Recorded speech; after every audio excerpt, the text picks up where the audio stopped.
Olá, boa noite, tudo bem com vocês? Obrigado, bem-vindo por estarem aqui no nosso bate-papo espírita, colocando aqui no ar. Vou repassar o link do nosso bate-papo, colocando aqui para a nossa lista de transmissão. Já estou pronto, tá aí. O link do YouTube, passando aqui para a nossa lista de transmissão.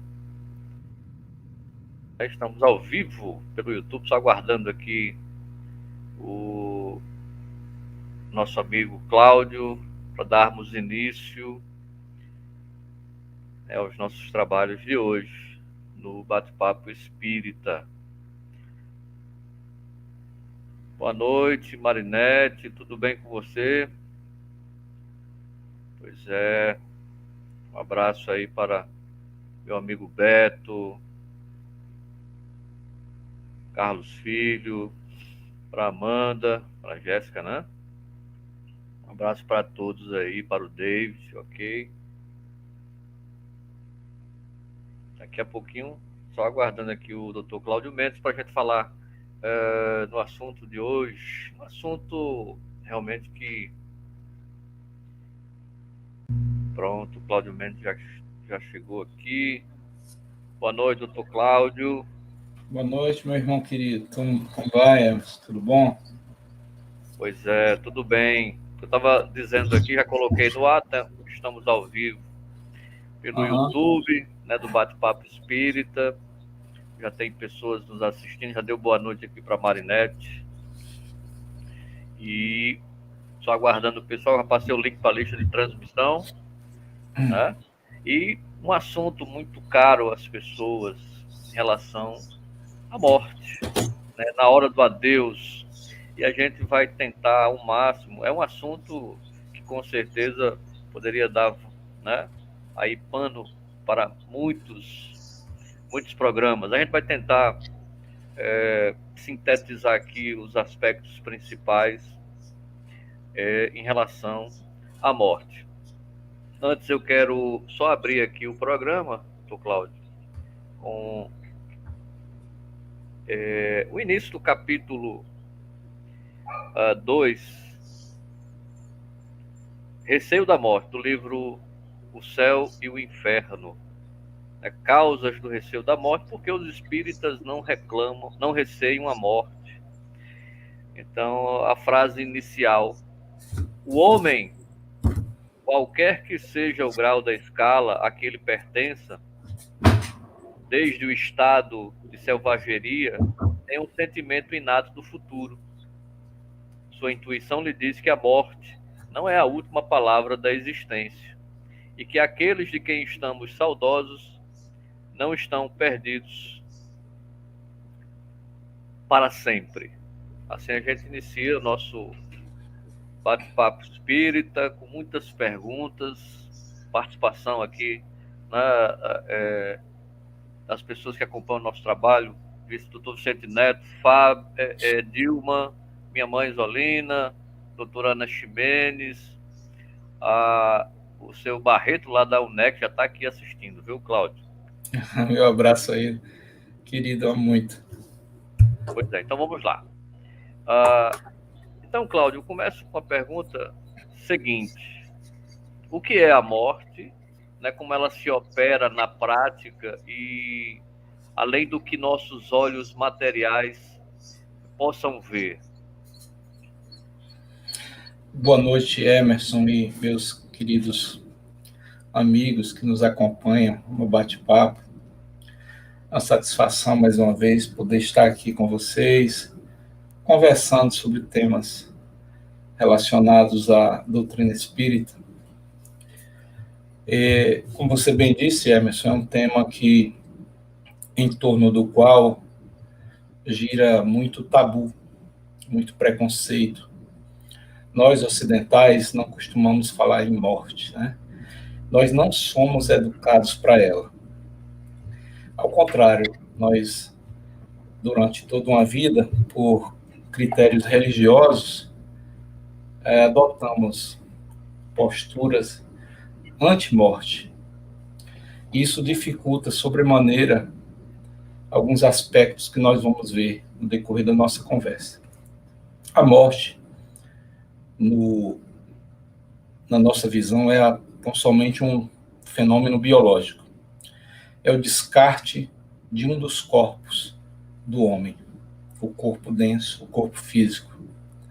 Esse corpo, como uma vestimenta que nós trazemos para a escola da terra, para esse dia de aula, quando é findado o ano letivo, nós nos desfazemos dele naturalmente. Isso é algo que acontece naturalmente, é biológico.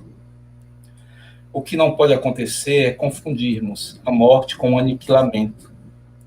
É aí que faz a diferença a doutrina espírita e as doutrinas reencarnacionistas. Né? Morrer não é aniquilar, porque o princípio inteligente sobrevive à morte. Na verdade, ninguém nasce e ninguém morre. A gente passa por dois fenômenos, o de entrada e de saída nessa vestimenta carnal. Mas nós somos um espírito eterno, criado, porque o único que foi incriado foi Deus, mas infinito. Não vislumbramos um fim nas nossas encarnações, na nossa vivência. As encarnações sim, mas na nossa vivência enquanto espírito inteligente. A morte é esse fenômeno biológico. E o espiritismo, eu falo muito isso aqui, a gente sempre bate nessa tecla. O espiritismo é um divisor de águas, é um quebrador de paradigmas. Ele trouxe para o ocidentalismo esses conceitos que eram e são conceitos caros ainda aos povos orientais. A reencarnação, a imortalidade do espírito, que os hindus chamam de mônada, os teosofistas também. Não é? Esses conceitos foram traduzidos numa linguagem ocidental cristã por Kardec no século XIX. Esse é o diferencial do espiritismo. Então, para a gente começar a nossa conversa sobre morte, a gente tem que compreender o que é o homem. O homem não é um ser composto de um corpo apenas. O homem é um ser multidimensional. Agora mesmo nós estamos em várias dimensões. A gente viu dimensões quando conversou na live passada. Agora mesmo nós estamos em 3 ou 4 dimensões. Na dimensão física, que é aquela mais densa, nós temos a tendência de pensar que ela é a única que existe. Não é? Porque, dada a densidade, ela requer de nós toda a nossa energia.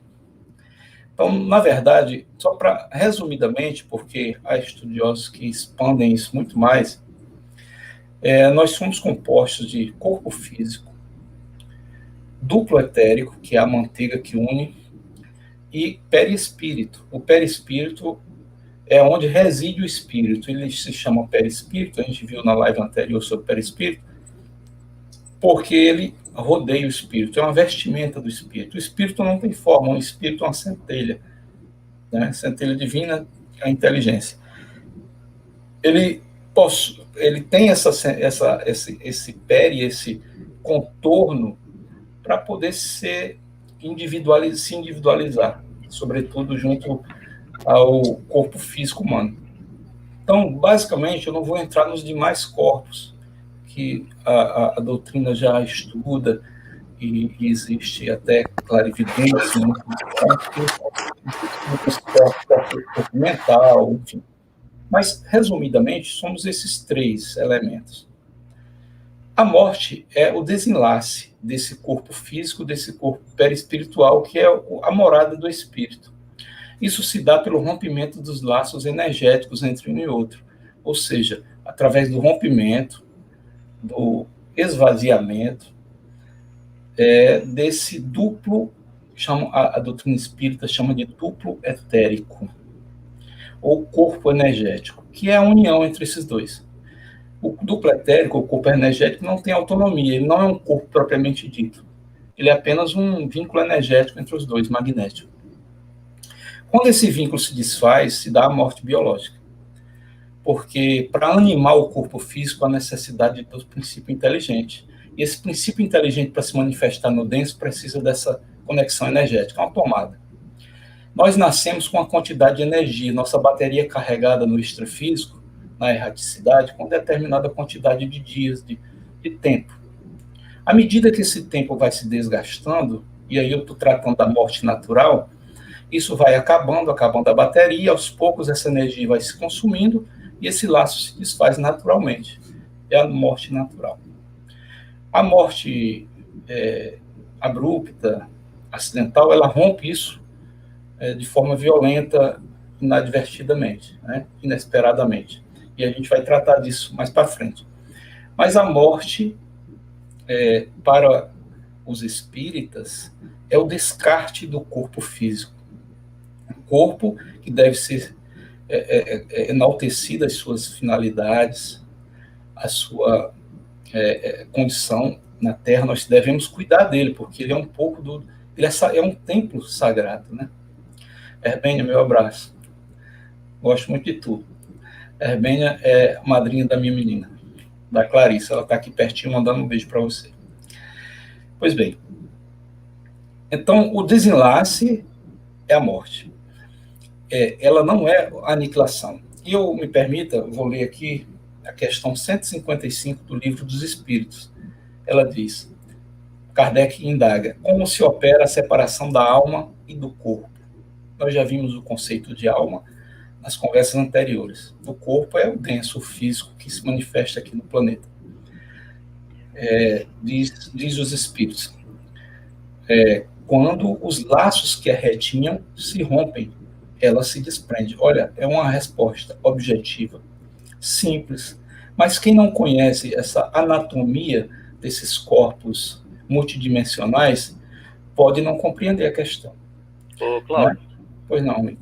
Por favor, a gente deve, inclusive, dentro dessa explicação, porque acredito que tem pessoas que têm uma, digamos assim, vislumbram que esse fio, né, que a gente diz que liga o perispírito ao corpo, seria somente ele que liga e em se separando haveria a morte, ou são muitos fios que ligam o perispírito ao corpo?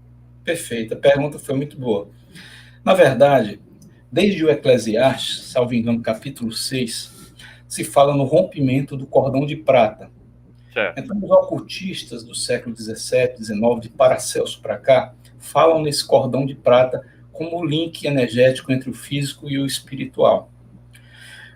Nós, quando nos desdobramos, e aqueles que têm mais lucidez, conseguem ver o cordão de prata. Geralmente ele está conectado no paranuca aqui, que é um chakra maiorzinho que nós temos na nuca. E esse chakra da nuca, no perispírito, é conectado ao chakra frontal, no corpo denso. Mas, na verdade, não é um cordão. Você muito bem disse. São bilhares, milhares de filamentos energéticos. Mas aí você imagina, Emerson, aqui no Nordeste a gente conhece uma guloseima muito gostosa chamada alfinim. É um doce que se faz da cana-de-açúcar, do açúcar. Quando você pega o alfinim que puxa, ele começa bem grosso, não é? Aqui são os laços energéticos. À medida que você vai puxando, é como um chiclete. Ele vai se afinando e se assemelhando a um cordão. Por isso que os ocultistas, os clarividentes teosofistas e os antigos chamavam de cordão de prata, porque ele tem essa cor prateada, fisicamente vendo, e se estende como um cordão, mas na verdade ele é a consequência da extensão desses milhares de fios energéticos ligados chakra a chakra, porque cada poro do nosso corpo possui um chakra correspondente no perispírito e no físico. Quando a gente puxa, é como um alfinim, aí ele vai e o cordão, propriamente dito, a ponte energética onde é fixado, geralmente é na paranuca, aqui na nuca do perispírito, e no frontal, que é o chakra Adina, que os hindus chamam, que é um chakra que nós temos entre um olho e outro. Geralmente é assim que se vê. Muitas vezes esse cordão, a visão dos clarividentes, se conecta com o chakra cardíaco, e varia muito. mas geralmente se dá pelo chakra frontal. Mas você bem disse, não é um cordão apenas, são milhares que, à medida que você se distancia do corpo físico, se transforma em um cordão e a gente identifica como tal. Inclusive, nós estamos estudando lá no grupo de estudos espíritas Herculano Pires, né? Que cada célula ela tem essa ligação, né, com o perispírito, cada célula do corpo. Então, você imagine a imensidão de ligações que temos. Aí você imagine você arrancar isso numa morte abrupta, né? A célula, como o átomo, você pega um elemento bem menor que o homem ainda não conseguiu visualizar, que é o átomo. O átomo é movimento. O átomo não é algo estático. É muito movimento. Os elétrons não param quieto dentro da órbita do átomo, né? Então, o corpo todo é movimento, o corpo todo é energia, né? Bem diz uma das 7 leis do Kybalion, que é aquele tratadozinho de 7 leis hermetista do Egito Antigo, que foi escrito em 1909 pelos 3 iniciados. Eles não se identificam. Uma das leis sagradas do Antigo Egito, escrita por Hermes Trismegisto, daí veio a expressão hermético, algo fechado, porque na época todos esses conhecimentos não vinham à tona como hoje, a gente pode dizer aqui no YouTube. Um desses pontos, uma dessas leis era a lei da vibração. Diz a lei, tudo vibra, tudo é movimento. E a física moderna, a física quântica, desde de Einstein mesmo, já constatou que tudo é movimento, tudo é energia, né? Inclusive, a própria partícula atômica se comporta ora como corpúsculo, como ponto, ora como onda, né? É o princípio da incerteza de Heisenberg. Não se dá para saber se o elétron, naquele momento específico, é uma onda ou se é um ponto. Ele se comporta aleatoriamente. Inclusive, não dá para se identificar onde ele está dentro daquela órbita. Só o observador, quando observa, é que fixa onde ele está. Aí vem uma série de elucubrações filosóficas e científicas e até espiritualistas recentes, né? Tem vários cientistas que falam sobre isso, o Amit Goswami, o Deepak Chopra, são hindus, são indianos, cientistas, PhD em física quântica, que escrevem sobre o link entre ciência e espiritualidade. Muito bom ter uns livros dessa turma toda, é muito legal. Bom, teve uma parte aí que você falou, a Edilma perguntou aqui, uma referência ao cérebro reptiliano, né? Vamos lá, Edilma, para a gente entender primeiro o que é o cérebro reptiliano, né? A partir dessa... Eu não me referi ao cérebro reptiliano, mas eu vou tentar explicar com um pouco conhecimento que tem do que se trata. Na nossa cadeia evolucionista, desde a nossa evolução, nós, segundo consta, nós partimos da bactéria, né? E chegamos a um momento que fomos répteis, nos arrastamos. E nós temos dentro do nosso sistema límbico, sistema cerebral, uma regiãozinha ainda que é decorrente daquela época evolucional, que nós chamamos de cérebro reptiliano. É nesse local onde as emoções onde as emoções se deflagram, né? Então, quando nós nos emocionamos, agimos por instinto, nós acionamos essa parte do nosso cérebro reptiliano. Quando algo vem nos atacar, imediatamente nossas glândulas suprarrenais emitem os hormônios na nossa corrente sanguínea e a gente imediatamente foge, né? O instinto da fuga para a autopreservação é um acionamento decorrente dessa região do cérebro que nós adquirimos durante a evolução. E isso, alguns especialistas e espiritualistas trabalham com essa ideia de que nós, no plano espiritual, ainda mantemos esse link com o cérebro reptiliano. Então, o cérebro reptiliano, grosso modo, não sou cientista, sou um curioso, é mais ou menos isso. Quando eu me referi ao cérebro e ao link, eu não me referi ao reptiliano. Na verdade, para ficar bem claro, nós temos milhares de chakras, que são vórtices energéticos, que a doutrina espírita chama de centros energéticos, mas os hindus chamam de chakras. Isso é coisa muito antiga, né? São vórtices como furacões energéticos. Nós temos 7 principais, que é o coronário, o frontal, o laríngeo, o cardíaco, o umbilical, o sexual e o raiz, que é na região ilíaca. São basicamente esses os 7 principais, apesar de os ocidentais transferirem o sexual para a região do baço, que é o conhecido chakra, alguém me lembra do baço? Muito utilizado em caso de passe por depressão. Já eu lembro o nome. Mas, na verdade, são 7 em linha reta. E nós temos milhares de outros, cada poro tem um chakra correspondente, um vórtice energético. E cada um tem um correspondente aqui na frente e um correspondente atrás. Nós temos na região da nuca, que corresponde fisicamente ou espiritualmente ao nosso da fronte, o frontal, que é o que nos faz comunicação com o mundo espiritual. Então, esse aqui tem um correspondente na nuca. E o famoso cordão de prata, geralmente, ele é grudado, aspas em tudo que eu estou dizendo, na região desse chakra nucal, tá? Então, não é bem no cérebro reptiliano. Ele coincide fisicamente com o cerebelo, aquela região do cérebro reptiliano, mas não tem relação direta com ele, porque os chakras principais têm relação com as 7 principais glândulas do corpo humano. Pineal, timo, tireoides e assim vai. E aqui na nuca não tem um chakra correspondente, ou uma glândula endócrina correspondente. Perfeito, é o chakra esplênico. Muito bem, Arvene, é isso mesmo.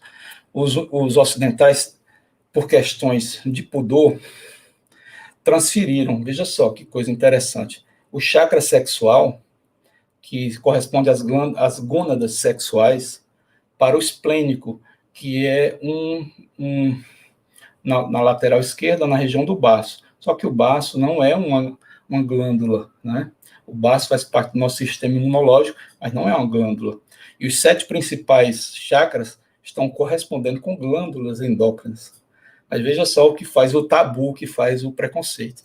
Quando chegou o conhecimento oriental no ocidental, um cidadão chamado Leadbeater escreveu um livro chamado Os Chakras, e quando foi elencar o chakra sexual, ele transferiu para o esplênico.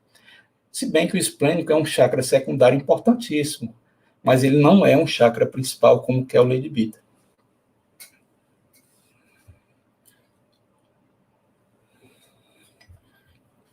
Cláudio, como a gente então repassou para o pessoal essas ligações que nós temos entre perispírito e corpo, né, de cada célula ter essa ligação, e a minha segunda pergunta vai nessa linha, já que é interessante, estamos estudando também no livro Céu e Inferno, a segunda parte, o Céu e Inferno vai trazer os exemplos, né, das pessoas que desencarnaram.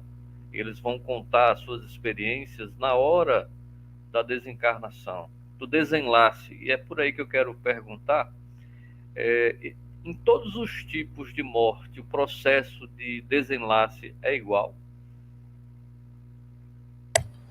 Não. Veja bem, nem é igual de pessoa para pessoa, nem é igual de morte para morte. Então é tudo diferente, é um baralho. Então, de pessoa para pessoa, o processo de morte muda, e de tipo de morte para tipo de morte, o processo muda. Não é? O Leon Denis, esse livro, Depois da Morte, hoje eu vou... Oh, meu Deus, sempre tenho dificuldade aqui. Pronto. Depois da Morte, Leon Denis. Diz que, quanto à pessoa, o processo de morte depende do programa reencarnatório, ou seja, quando você vem para cá, você tem um programa. O que é que você vai fazer lá, né? Tem uma receitinha. Então, dentro desse programa reencarnatório, muitas vezes tem a forma como você vai desencarnar. Certo? Então, depende disso, ou depende das circunstâncias que você está envolvido, depende do merecimento, que, a meu ver, isso é fundamental, E o merecimento, colega, Hermes e demais, não é algo que se adquire nessa vida, é algo que se acumula por um tempo de longas datas, né? É um merecimento dessa vida especificamente, é um merecimento acumulado. E a condição moral do espírito, essa sim é adquirida durante essa encarnação. Então, esses 3 ingredientes são responsáveis pela forma como a pessoa poderá ter o processo de desencarne, diferenciado uns dos outros, né? Quanto ao tipo de morte, aí nós vamos já ver que existem mortes violentas, mortes naturais, que também variam a forma como o desencarne acontece. Eu vou ler aqui, mais uma vez, a questão 155A do Livro dos Espíritos, onde Kardec pergunta: a separação, ele se refere à separação entre o corpo físico e o perispírito, ou seja, o rompimento do laço energético. Isso é a morte. Ele diz: a separação se opera instantaneamente e por uma transição brusca? A resposta.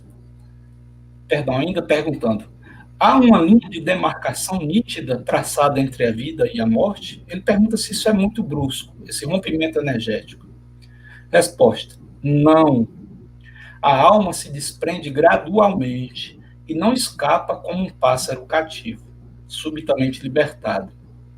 Esses 2 estados se tocam e se confundem, de maneira que o espírito se desprende pouco a pouco dos laços que o retinham no corpo físico. Eles se desatam, não se quebram. Mas veja, Hermes, que aqui ele se refere à morte natural ou à morte quase natural, não à morte abrupta. Quando ele quer se referir à morte violenta, acidental, ele vai lá na 161 e diz: na morte violenta e acidental, quando os órgãos ainda não estão enfraquecidos pela idade ou por doença, ou seja, o camarada ainda é novo, ainda tem muita vida pela frente, tem um acidente abrupto. A separação da alma e o término da vida ocorrem simultaneamente? Olha a resposta como é diferente lá de cima. Resposta: geralmente é simultâneo, mas em todos os casos o momento da separação é muito curto, né? Então existe o desenlace mais demorado e o desenlace abrupto. O que ele quer dizer que quando diz que o momento da separação é muito curto, porque ele vai puxando, no natural, vai puxando até que tora, que quebra. Então, o desenlace é demorado, mas a quebra é rápida. E no acidental, tudo é muito rápido. A quebra não há puxada, não há um puxão lento, puxa e quebra. Então, o momento da separação é muito curto, porque a separação é só aquele momento específico. Não é o puxão. O puxão na morte natural é coisa lenta. Por exemplo, agora nós estamos morrendo. A gente não percebe, mas o nascimento é uma sentença de morte.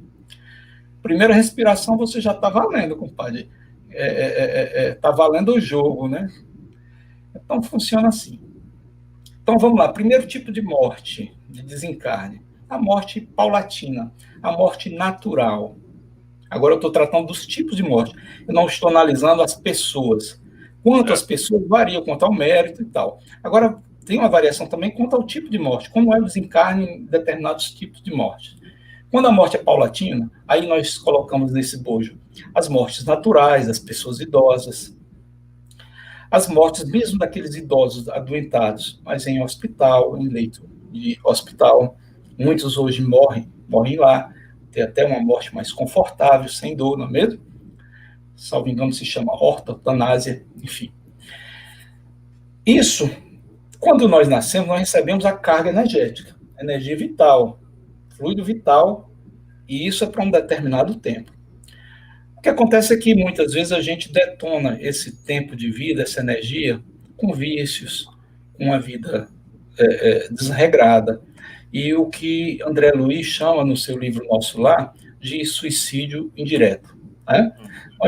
Nós todos somos um pouco suicidas indiretos, porque quando não somos viciados em alguma coisa, e quase todos somos viciados em risco. Tem gente que gosta de esportes radicais, pôr a vida em risco, ou tem gente que gosta de correr muito.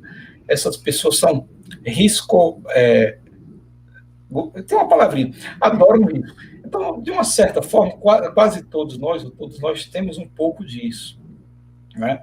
Essa morte natural, paulatina, é quando essa energia vai, dentro do seu tempo, se exaurindo. Né? Esse tipo de morte é uma morte tranquila. Por quê? Porque tudo que é natural, tudo que corre na correnteza da natureza, está dentro dos aspectos do cosmos. O cosmos ajuda, Deus ajuda, as leis cósmicas ajudam. Então, se você está morrendo paulatinamente por perda de energia, tudo vai dando certo naturalmente. O desencarne é lento, a ruptura é imediata, mas o desencarne é lento. É muito comum a gente ver idosos morrendo aos poucos, eles vão definhando e não sentem a morte. Outra coisa, o livro dos Espíritos é claro, morrer não dói. Pode chocar, mas morrer não dói. Nascer é muito doloroso. Não estou inventando nada, está tudo lá no livro dos Espíritos. Nascer é doloroso. Tanto que você lembra do seu nascimento, a natureza é perfeita, ela te faz esquecer, ela te coloca numa condição de esquecimento, ela põe um manto sobre isso. É traumático, principalmente alguns tipos de partos onde há violências obstétricas. Né? Isso é muito comum hoje em dia. Então, nascer é desconfortável, é doloroso. É doloroso. Morrer não. Morrer não dói. O que dói, colega Hermes e demais, são os sofrimentos do corpo físico. A morte é um fenômeno biológico com o rompimento do cordão energético, dos laços energéticos. Mas o corpo físico é dolorido, ele sofre. Ele sofre muitas vezes para expurgar alguma questão nossa de vidas passadas, ou ele sofre por questões que nós criamos durante essa mesma vida. Ou ele sofre naturalmente por uma doença que eventualmente se adquire. Né? Nem tudo é karma, nem tudo é ação e reação. Às vezes você se expõe a um risco e adquire uma doença e isso vai te fazer doer. Então, o corpo físico dói. A morte é dolorosa no sentido físico, mas o momento da morte não dói. Isso os espíritos em uníssono dizem, e a literatura também. O processo de morrer, não. Há um aplacamento dessas dores físicas no momento. O espírito, ele se põe numa situação de anestesia, é retirado pelos os espíritos de luz, muitos deles. Há toda uma equipe que prepara energeticamente esse espírito. Se ele está perturbado, obnubilado, lhe são impostos passes energéticos ao ponto de ele dormir. Então, ele fica numa condição de sonambulismo enquanto vai acordando paulatinamente no mundo espiritual. Tudo isso tem a ver com o merecimento e com aqueles critérios que a gente viu mais acima. Então, a morte paulatina é essa. Esses vínculos são desligados aos poucos. E é aí que muitas vezes a gente vê aquele fenômeno chamado de melhora da morte. A família, muitas vezes o parente é moribundo, está acamado. Eu tenho um caso na família que eu presenciei e chocou bastante. O doente acamado e a família toda em prece, em oração, e pedindo para não morrer e tal e tudo, segurando com vínculos energéticos aquele que tem que desencarnar. Então, o que acontece? A espiritualidade trabalha energeticamente no moribundo, ele tem aquela melhora, a família recrudesce as orações e as preces e os laços magnéticos de pensamento, quando eles saem de cena, a espiritualidade leva, né? A morte se faz. Cláudio, e se acontecesse o contrário? Se as pessoas se reunissem e admitissem essa questão do desenlace e fizessem orações para que ele pudesse ter um bom desencarne, né? Sim, tudo aconteceria no seu tempo. Claro, ajudaria, né? O ajudaria. Mas o negócio é que torcemos que a pessoa que está ali melhore, né? Isso é natural, né? Ninguém está exigindo o contrário. Ninguém está exigindo o contrário. Mas é natural. E tanto é natural que a própria espiritualidade entende, compreende a nossa finitude, a nossa condição humana de materialismo, de apego, e faz esse trabalho de dar uma melhora no doente para você sair de tempo e eles entrarem para fazer o serviço da espiritualidade. Né? E há também um caso, colega Emerson, do qual Chico Xavier e Divaldo Franco foram beneficiários, chamado moratória existencial. Esses espíritos, muitas vezes, estão na iminência da morte e recebem mais uns anozinhos de vida. Né? O próprio Divaldo conta a história do cardiologista que disse para ele que ele tinha meses de vida. E aí, Divaldo vive até hoje e o cardiologista já morreu há muito tempo. E ele diz isso rindo, né? E o próprio Chico também teve essa moratória, que foram mais alguns anos, ou seja, chegou o fim da sua carga energética e a espiritualidade, por uma questão de missão missionária, lhe dá mais um pouco de oportunidade energética, injeta mais energia para ele ficar mais um tempinho. É uma moratória, né? Uma moratória. Então, pode acontecer. Sim, eu falava da morte paulatina, natural, falei da acidental, mas acidental os laços se rompem bruscamente. É o caso do assassinado, aí fica, de exemplo, o filme Ghost, onde o protagonista leva um tiro, imediatamente corre, você vê o perispírito correndo e o corpo no chão, não é? E nesse tipo de morte, uma das características é o espírito não se perceber morto. Ele entra em estado de obnubilação, de sonambulismo, ele não se percebe morto. É como nós, quando estamos sonhando e não nos percebemos nessa condição de sonhadores, né? A maioria de nós, alguns têm sonhos lúcidos, aí é diferente. Mas 99,9% de nós, quando sonhamos, não sabemos que estamos sonhando, mesmo o sonho sendo bem absurdo. A gente não percebe essa realidade. É a mesma coisa. O camarada desencarna, está dentro de uma realidade bem absurda, mas ele não percebe que está desencarnado. Isso acontece muito em mortes acidentais, violentas, onde esse laço é rompido muito bruscamente. Mortes prematuras, por exemplo, por doenças, e hoje é muito comum a doença COVID, aí varia muito. No geral, o que os clarividentes que eu consultei têm visto no plano espiritual é que a grande maioria tem chegado bem no plano espiritual, ao contrário do que muitos pensam. Né? Ao contrário do que muitos pensam. Agora, uma coisa é certa, colegas. Para se morrer bem, é necessário viver bem. A qualidade da sua condição de desencarnado depende da qualidade da sua condição de encarnado. Então, se você, durante a vida física, vibra em um padrão vibratório elevado, busca através de preces, contempla um céu, contempla uma flor, vive a vida um pouquinho do dia como se fosse um espírito encarnado e não um ser de carne, você vai ter um pouco dessa lucidez quando despertar no plano espiritual. Agora, se você acha que tudo é isso aqui, você nunca agradece a nada, você nunca agradece a vida, você tem 2 anos de pandemia, não agradece não ter pego a doença, ignora tudo isso, vê todo mundo morrendo ao teu redor e é insensível em relação a isso.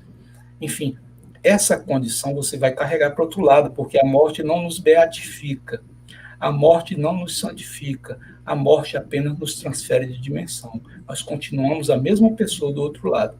Então, temos que refletir que tipo de pessoas que tipo de morte nós queremos. Nós precisamos nos educar para a morte.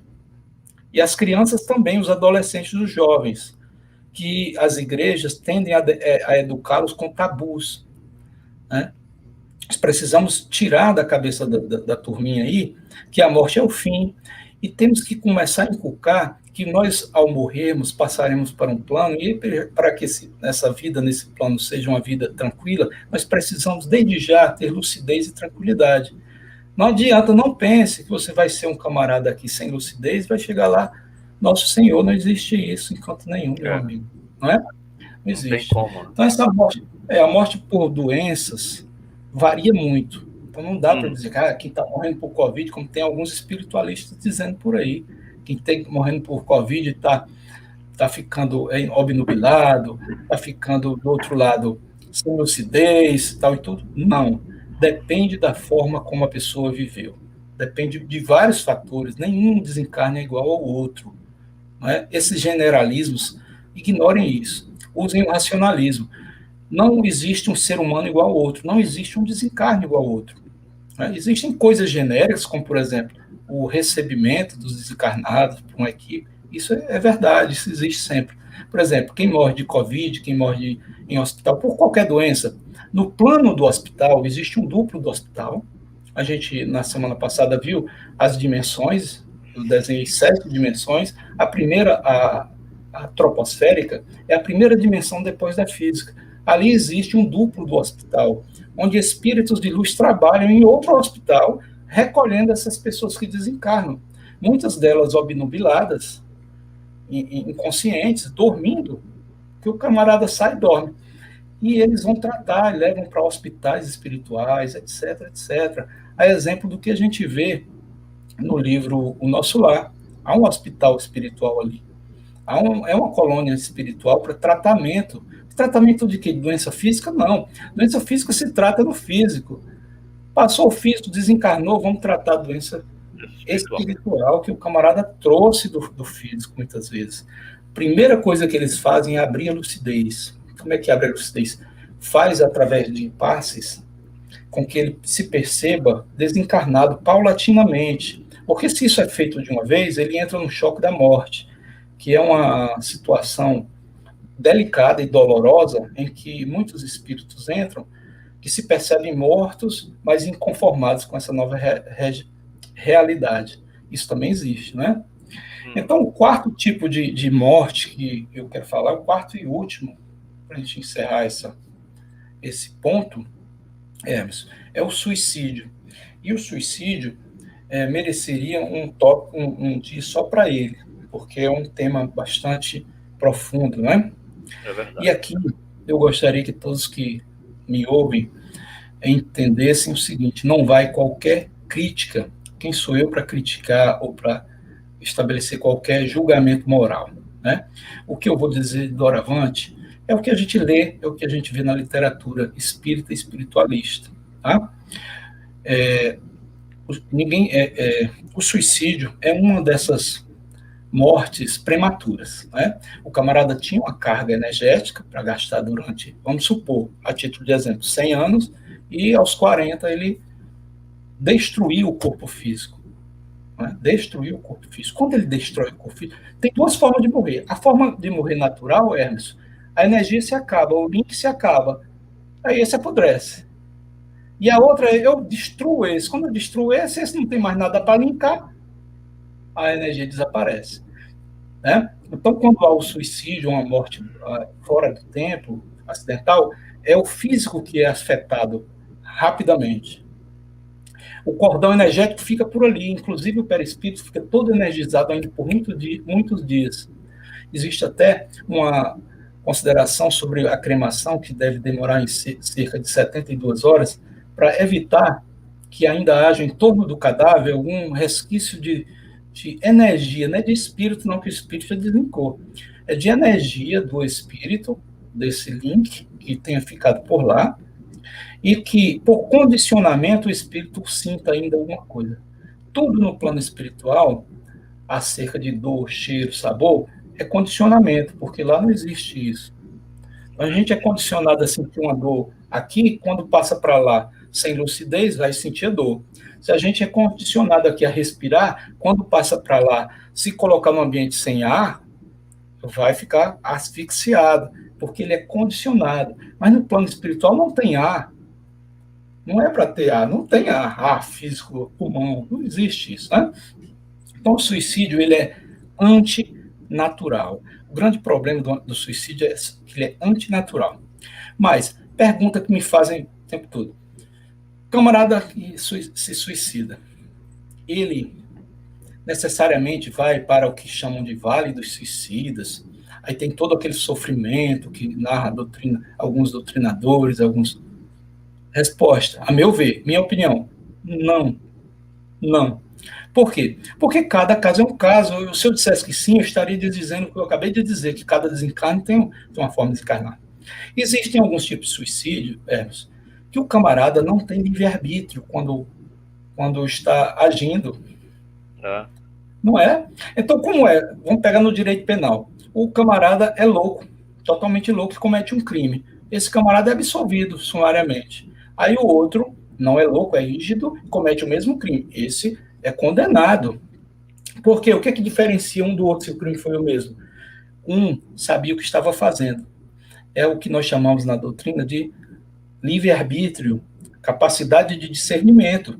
Então, se o camarada está num estado depressivo, né, doentio, que sequer tem condição de aquilatar a atitude que está cometendo, tudo isso é levado em conta no plano espiritual, na lei de causa e de efeito. Então a gente não pode botar tudo numa panela que vai para vale de suicida e vai sofrer em fogo escaldante. Não é isso. Isso é uma teoria de inferno das igrejas tradicionais. É. Tudo depende do nível de consciência que essa consciência tinha ao fazer o fato, ao cometer a destruição. Inclusive você me lembrou um trecho do livro Ala 18, que um dos espectadores, ele não sabia, mas era vidente, né? Médio vidente. E ele vê uma pessoa no alto de um prédio, prestes a pular, e ele vê quando uma outra empurra, né? Só que ele estava vendo um espírito que estava, né, estava auxiliando, digamos assim. Se eu for dizer sem medo de errar, certo? 80% ou mais dos suicídios se dão por obsessão. Ou mais, eu vou a mais, é porque eu estou sendo legal. 80% por baixo, certo? Dos suicídios são obsessão. Aí o camarada, por uma influência de um espírito, claro que foi ele que permitiu, lá no começo, ele abriu as antenas, então a gente sabe o processo obsessivo todo. Mas tudo tem que ser aquilatado. A lei divina é milimétrica. Nada disso passa em vão. Né? Esse camarada não pode ser, não pode ser submetido a um sofrimento igual ao do outro que tirou a vida, às vezes até por brincadeira. Eu já peguei casos e casos lá na minha vara criminal de jovens brincando de roleta russa, meu irmão. E que morre um. Já peguei alguns casos. 2, 3 jovens brincando de roleta russa, morre um deles. Claro, um morre. No tempo de hoje tem isso. Então, nesse caso, jovens, inteligentes, rígidos, não tem nenhum doido. Suicídio, né? Suicídio, né? Sim. Pois é. Mas tudo é levado em consideração. Infelizmente. Então é isso. O que difere o camarada que é acidentado do suicida, é que o suicida, ele antes, o seu padrão mental estava deteriorado antes. O camarada que se acidentou estava numa boa. Vamos supor, o camarada está de boa. Aí pega uma moto, vai viajar, vai tirar férias, olha, tudo bem na vida dele. Aí se acidenta e morre. Rompe rápido. Desencarnou. O suicida, 3 anos, 5 anos, 10 anos de depressão, não aguenta mais. Atira, morre. Rompeu imediatamente. A diferença de um para o outro, o nível de pensamento, o nível de vida anterior que um levava e que o outro levava. Esse que se acidentou, que vivia de boa, quando passar para lá, vai viver de boa. Assim que ele acordar, tiver lúcido, ele vai permanecer a pessoa que ele era antes. E o camarada que vinha em depressão, doente, perturbado, quando ele se perceber do outro lado, ele continua doente e perturbado. É aí que entra, que eu já falei aqui uma vez ou outra, do camarada, um dos piores obsessores que existe é o suicida. Vamos dar um exemplo, alguns, né? Eu não estou generalizando. O camarada se mata por perturbação, alguma coisa, quer se livrar da vida por qualquer coisa, quando acorda na outra dimensão, se percebe vivo.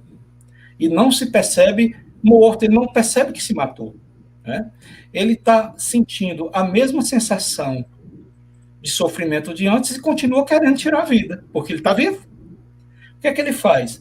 Ele se aproxima de outras pessoas também depressivas, e essa pessoa, quando se aproxima dele, por uma indução de obsessão, passa a sentir todas as necessidades que ele sentia. É uma conexão perfeita. e esse outro vai e se mata também. Eu chamo isso de serial self-killer. É o camarada que se mata várias vezes, mas sai matando por obsessão. Isso é uma realidade. Isso é uma realidade. Né? Então, depois da morte, nesses casos, pode acontecer o que a gente chama de perturbação da morte. O próprio Kardec falou, né? Perturbação da morte. Né? Ia pedir para você falar um pouco. É uma psicose pós-morte, né? O camarada, quando acorda do outro lado, tá doidão, né? É o caso do Sexto Sentido, é o próprio caso do Ghost e várias outras películas cinematográficas que retratam um pouco disso. Ele está perturbado, é perturbação pós-morte. Eu ia pedir para você falar, né, um pouco sobre essa condição de perturbação pós-morte, se ela é igual para todos que desencarnam. Pois é, aí, aproveitando a pergunta, Hermes, a lucidez, quando se morre, ela vai se abrindo aos poucos. Claro que existem pessoas que já têm ela automaticamente aberta, mas na maioria das vezes vai se abrindo aos poucos. Então, é o despertamento. A questão 163 do Livro dos Espíritos diz assim, 163, a alma, ao deixar o corpo, tem imediatamente consciência de si mesma. Veja só, isso está no capítulo Perturbações pós-morte. Kardec chama assim. Resposta, consciência imediata não. Ou seja, ele não acorda na mesma hora. Ela passa algum tempo como no estado de perturbação. Né?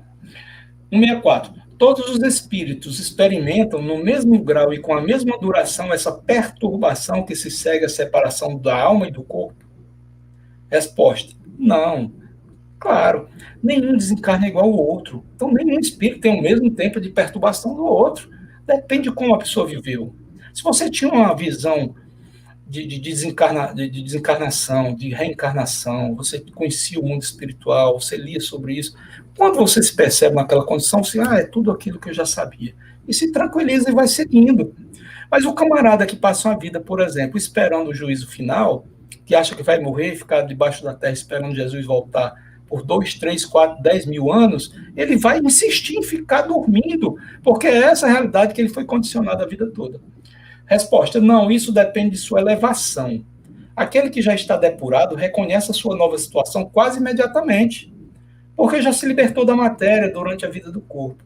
Enquanto o homem carnal, apegado, aquele cuja consciência não é pura, conserva durante muito mais tempo as sensações da matéria. É isso, é o apego à matéria que nos linka com a matéria. Não é? 165. O conhecimento do espiritismo tem alguma influência sobre a duração mais ou menos longa dessa perturbação? Resposta.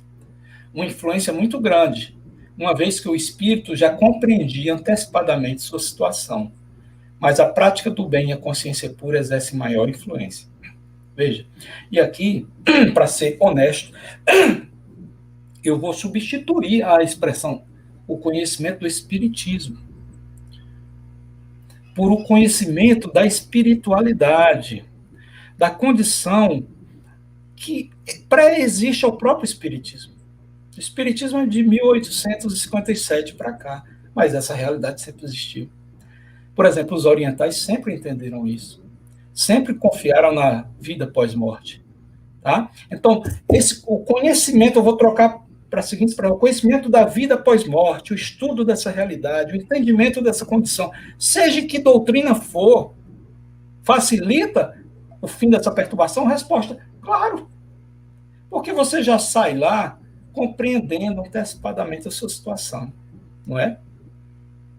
Então não vamos ser sectários, porque Kardec mesmo era contra esse tipo de dogmatismo. Eu abri aqui para explicar aqui. Não importa a doutrina, de onde você está. Às vezes o camarada é católico, mas é mais espírita do que é católico. Vai à igreja, mas é mais espírita que católico. Eu conheço vários, me ligam e tudo, conversam comigo sobre espiritismo. Mas não querem sair de lá por um condicionamento. Mas eles compreendem isso. Como assim um católico entende reencarnação? Isso não é contraditório? Mas são, grande parte deles, são nossos irmãos católicos, não é?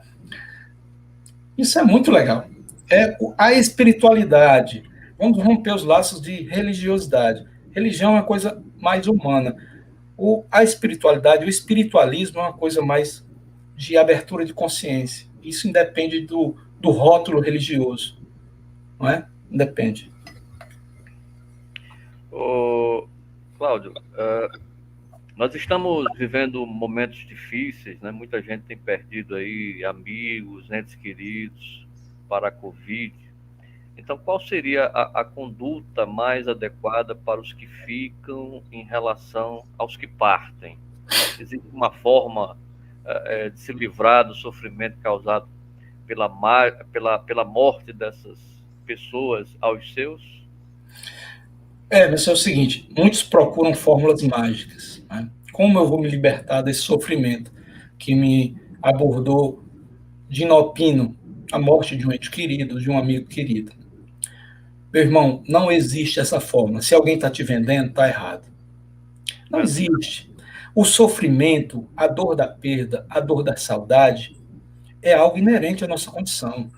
Legítimo. Então, o espírita, ele é espírita, ele não sofre porque um filho morreu. Você é doido, meu irmão. Não existe isso. Não existe isso. Nós todos sofremos, nós somos encarnados, nós estamos no plano físico. Olha, se eu meter a mão, um murro numa parede, vai doer minha mão. Se você meter, dói do mesmo jeito. Nós estamos no mesmo plano. Por que é que se eu perder um parente não vai doer e tu vai perder e vai doer? Isso não existe. Então vamos botar os pés no chão. Acabar com essa história que o espírita não sofre, não chora. Mentira. Sofre tudinho, chora tudinho, tem medo tudinho. O próprio Chico Xavier, lá em cima do avião, teve medo de morrer, né? Essa história a gente conta sempre. Bem, mas existem posturas que amenizam isso. O espírita, como conhecedor dessa realidade extrafísica, ele se conforma, ele tem essa esperança, ele tem essa consolação. É essa o divisor de água, esse é o diferencial. Né? A primeira coisa que se deve fazer, Emerson, é vivenciar o luto. Não sufocar o luto. Perdeu, meu irmão. Existe um luto. Extravase. Chore. Faça o que tem que ser feito. Inclusive, o luto tem fases. São 5 fases que existem no luto, desde a negação até o assentimento da perda. Então, nós passamos por fases. Essas fases demoram mais ou menos de uma pessoa para outra. Sim. Depende de muita coisa. Tem gente que perde um pai, na outra semana está de boa. Né? E tem gente que passa 1 ano, 2 sofrendo com aquilo. Isso é muito diferente de uma pessoa para outra. Verdade. Primeiro, vamos respeitar isso. Respeitar isso. Né? Esse processo psicológico de adaptação. Mas eu posso dizer aqui o que não fazer. Isso é importante. Né? Primeira coisa que a gente não deve fazer quando perder alguém são evocações tristes. Certo? Evocações tristes. Não faça. Por quê? Existe uma explicação. Não é nada místico, nem religioso, nem porque o guru disse. Não. É uma explicação técnica. Nós estamos interligados por pensamento, laços energéticos de pensamento. O pensamento tem uma velocidade superior à da luz. Não existe, não existe. A física quântica já demonstrou que existem velocidades superiores à da luz. E explica, inclusive, a telepatia. Então, o pensamento é assim. Então, tu imagina aqui, Hermes, eu vou dar um exemplo que eu gosto de dar. Eu sou pai, aí eu viajo, nunca tirei férias e meu sonho é conhecer, por exemplo, Nova York. Aí eu vou a Nova York, junto dinheiro a vida toda com Nova York. E deixo meus filhos de 8, 10 anos em casa. E vou, porque era meu sonho, vou a Nova York. Estou no avião curtindo a viagem, amando a viagem, era meu sonho. Quando o avião pousa, que o celular liga, eu tiro do modo avião, que liga, está lá uma mensagem de um filho meu. Pai, estou sofrendo muito porque o senhor está aí. Por favor, volte logo. Hermes, minha viagem, o que é que aconteceu com ela nesse momento? Acabou minha viagem. Minha viagem acabou nesse momento, meu irmão. Se eu fui para Nova York, estou morto de feliz, é a alegria da minha vida, mas meu filho ficou em Mossoró, seja onde foi, chorando porque está distante de mim. Como é que eu me sinto? Pois é a mesma coisa. O camarada, quando desencarna, ele passa para o plano extrafísico. Quando você está aqui mentalizando isso, evocações tristes. Por que você foi? Não era para ter ido agora. Ai, que triste sem você. Você está comunicando mentalmente com ele essas influências magnéticas. Como é que essa pessoa está se sentindo do outro lado? Muitas vezes precisa da equipe espiritual dar um choque energético nessa pessoa lá para ela dormir, para não sentir essas coisas, acredita? Até que tudo isso acalme para eles acordarem a pessoa desse sono. Pois não. E, Cláudio, só para complementar aí e ilustrar um pouco, e nós vamos um dia superar isso, é de que tudo o que acontece está dentro das leis naturais, né? Então, falta essa confiança em Deus e revela um pouco do que nós temos ainda de egoísmo, né? De querer que as pessoas realmente fiquem aqui. Mas tudo que vai acontecendo conosco aqui, dentro desse, vamos dizer, estágio que nós temos, tudo parte dessa bondade e dessa justiça maravilhosa de Deus. Sem dúvida, você resumiu tudo. Confiança, que nós vimos na conversa passada, que é fé. Fé vem de um prefixo latino, que é fidelidade, que é relacionado à confiança. Temos que ter essa fé. Né? E o conhecimento é que abre isso. Nada de dogma, ler, conhecer, estudar. Hoje está muito fácil. Hoje está muito fácil. No meu tempo eu tinha que correr atrás de livros, xerocar e tal e tudo. Hoje está tudo de graça aí na internet, né? Outra coisa, não devemos fazer altares. Pasmem no que eu vou dizer. Uma pessoa, uma senhora, isso faz algum tempo, me consultou que o filho dela, ela perdeu o marido e o filho, tinha uns 12 anos, queria em casa construir um altar onde colocaria as fotos do pai, algumas recordações do pai, para que eles pudessem, de vez em quando, evocar. Como é que eu respondo dessa pessoa? Porque a pessoa está passando por um processo de dor. Não posso criticar isso. Isso é absolutamente natural, normal, não é? Enfim. Mas como dizer para ela, não faça, porque você vai fazer uma evocação que vai prejudicar o seu ente querido? Pois é, pasme, isso aconteceu. Isso aconteceu, mas eu tentei contornar, eu contei, eu falei sobre toda essa questão dos links, eu não disse não faça. Eu mostrei como tudo funciona, eu não sei se ela realmente fez ou não fez. Ela não mora aqui. Enfim, mas isso aconteceu. Imagine o grau. Né?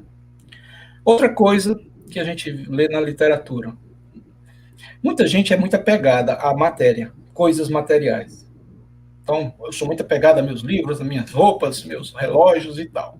Desencarnou. Família, não se desfaça dessas coisas ainda. Tenha um pouquinho de calma. Porque, meu irmão, na literatura o que a gente vê? O camarada está descendo o caixão e a família já está providenciando a venda das coisas dele. A partilha das roupas, quando a pessoa tem alguma coisa, dos carros, das casas, dos relógios, das joias. Não deixa descer, não. É no velório, meu amigo. É no velório. Então, se você tem amor ao próximo, e o teu próximo, mais próximo é o teu parente, faz isso não. Segue a diretriz do Cristo. Não faz ao outro o que não queres que faça a ti. Né? Então dá um tempo. Dá um tempo. Dá um tempo. Para quê? Para que essa pessoa, esse desencarnado, se deslinque mais da zona troposférica, seja encaminhado. Isso às vezes demanda algum tempo. Porque se ele é muito apegado à matéria e você faz isso, você vai criar um problema sério. Que é um grande problema, é o apego. O apego pode ser a matéria, coisas materiais como essas que eu citei, e a pessoas. Isso retarda o caminhar desse espírito desencarnado nessas esferas que a gente trabalhou na conversa passada. Ele só migra aquelas esferas se sair desse apego. O apego é uma energia negativa puxando o tempo todo. Interessante que nessa questão da pandemia, as pessoas não tiveram tempo, digamos assim, nós temos esse costume de se despedir, né? E ali com o corpo presente. E com a pandemia, isso para muitas pessoas foi impossível. Mas, por exemplo, a gente tem a figura do velório. A influência do velório sobre o espírito, qual é a conduta mais adequada para os que visitam a família do desencarnado neste momento? Nesse momento. Perfeito, perfeito, Hermes. Realmente, meu irmão, essa pandemia trouxe uma realidade que a gente não conhecia, não é? Chocou muito, balançou muito a humanidade. Uma delas foi a gente não poder se despedir dos nossos entes queridos, o que é realmente muito chocante, muito doloroso. Porque, como eu disse no começo, nós somos humanos, somos apegados, amamos, queremos bem, queremos ver a pessoa, o corpo da pessoa mais uma vez, né? Isso é chocante, isso é muito uma dor que a gente não consegue mensurar, nós que não passamos. É muito forte. O velório, ele tem uma função de última homenagem, de um último contato com o corpo físico. Nós temos que entender que muitas vezes no velório o desencarnado está presente. O que é que a gente vê na literatura? E o que deve ser evitado? Qual é a postura? Você me pergunta qual é a postura? É uma postura de ética. É uma postura de respeito nas conversas, nos diálogos. E eu vou mais longe, Emerson, no pensamento. Isso. No pensamento. Se você vai para ali, e isso é muito comum, aí o camarada começa uma conversa paralela. Esse rapaz aí começa a falar da vida do cara. Ou essa mulher, tinha 3, 4 amantes, tinha não sei o quê. Começa a falar, olha, aquela ali é fulano. Ou pensar, você está atrapalhando fortemente o processo de desencarne daquela pessoa. Que ele está no momento crítico da morte, do desenlace. Muitas vezes ele está ali assistindo o próprio velório. Muitas e muitas vezes. Então, primeiro, uma postura ética de respeito em conversas. Sempre lembrando daquela máxima de Jesus fazer aos outros o que quereis que vos façam. Se coloque no lugar. O camarada está vivo. Ele não morreu. O corpo dele está ali, prestes a se desintegrar. Ele está vivo. Controle não só das ações, mas dos pensamentos, eu falei, né? E outra coisa, aí, o que eu devo fazer? Vá lá, abrace os familiares, os amigos. Rapidamente. Faça, enquanto estiver lá, vibrações positivas, pensamentos bons. E se for ligado a algum tipo de espiritualidade, faça uma oração, faça uma prece, mesmo silenciosa. Pronto, você cumpriu o seu dever cristão. Agora, meu irmão, é até falta de caridade você ir para um velório, fazer fofoca, né? Conversar, conversar coisas banais do dia a dia, né? É falta de caridade, né? O cidadão, quando desencarna, já tem aquela memorização cinematográfica retroativa. O que é que eu quis dizer com isso? Quando o camarada morre, ele passa alguns minutos lembrando de tudo da vida dele. Então, tudo que não filme, presta, né? vem à mente naquele momento. É um filme. Não precisa de ninguém estar por ali aumentando, potencializando isso. Não é? Então, evitar esses tipos de postura. Abraça, faz uma prece, faz vibrações. E outra coisa que é repugnante, isso eu acho repugnante, são os espiritualistas de velório. Que é isso? O camarada, porque é espírita e se acha acima de todas as religiões, ou seja lá o que for, vai ao velório, aí tá a viúva chorando, ou viúvo, ou um filho, aí chega lá e diz, olha, chora não, a morte não existe, a morte é uma ilusão, ele está vivo. Meu irmão, isso é verdade? Mas isso não é hora de se doutrinar ninguém. Isso é hora de caridade, isso é hora de você chegar lá, dar um apoio, um abraço. Um dia, quando a pessoa precisar de ajuda, ela vai te ligar, rapaz, preciso conversar contigo, eu sei que você estuda, vem cá, aí você fala. Você ir para um velório, doutrinar as pessoas sobre reencarnação, isso é falta de caridade, isso é absurdo. Eu chamo de espiritualistas de velório. Eu tenho repugnância por isso. Sabe? Até porque tem imbuído nisso aí um bocado de falsidade e de uma série de outras coisas. Às vezes a pessoa é só um teoricão, estudioso nem acredita naquilo e vai lá pregar. O espiritismo não prega, não faz proselitismo, não quer doutrina ninguém, não tem igreja, não tem dogma, não tem ritual, não tem imagem. Isso é o espiritismo. O espiritismo é uma ciência do livro, como o judaísmo era o IE. A ciência da leitura, do entendimento, da compreensão, da racionalidade. Nada de dogma e nada de fazer encher cabeça de ninguém durante o velório. Dá um abraço, faz uma prece, faz uma oração. Cai fora. Cai fora. Conversa paralela num velório. Isso não é amor.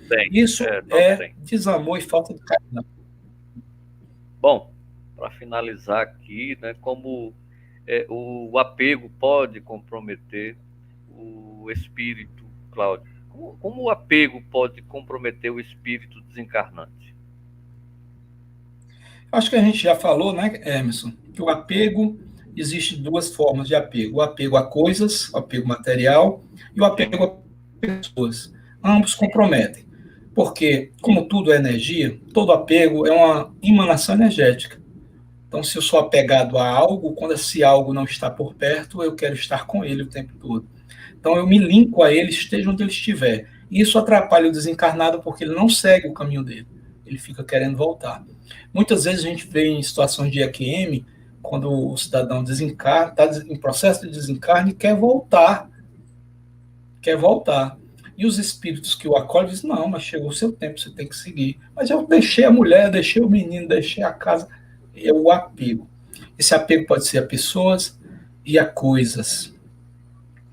É ruim. Temos a oportunidade de estarmos encarnados, sabemos que isso não é bom, vamos, durante o dia a dia, começar um processo de desapegar de tudo. Saber que nada é da gente. Nem um filho é nosso, uma esposa não é nossa, um marido não é nosso. É um companheiro de luta, um companheiro de caminhada. Vamos encará-lo dessa forma e saber que um dia nos encontraremos sempre. É uma roda. Ora estamos aqui, daqui a 300 anos nos encontramos de novo, mas 300 anos lá fora é nada. 300 anos aqui pode até arrastar-se um pouco, mas no extrafísico não é nada, é um sopro. Ora, o camarada às vezes morre, passa 100 anos dormindo para abrir a lucidez.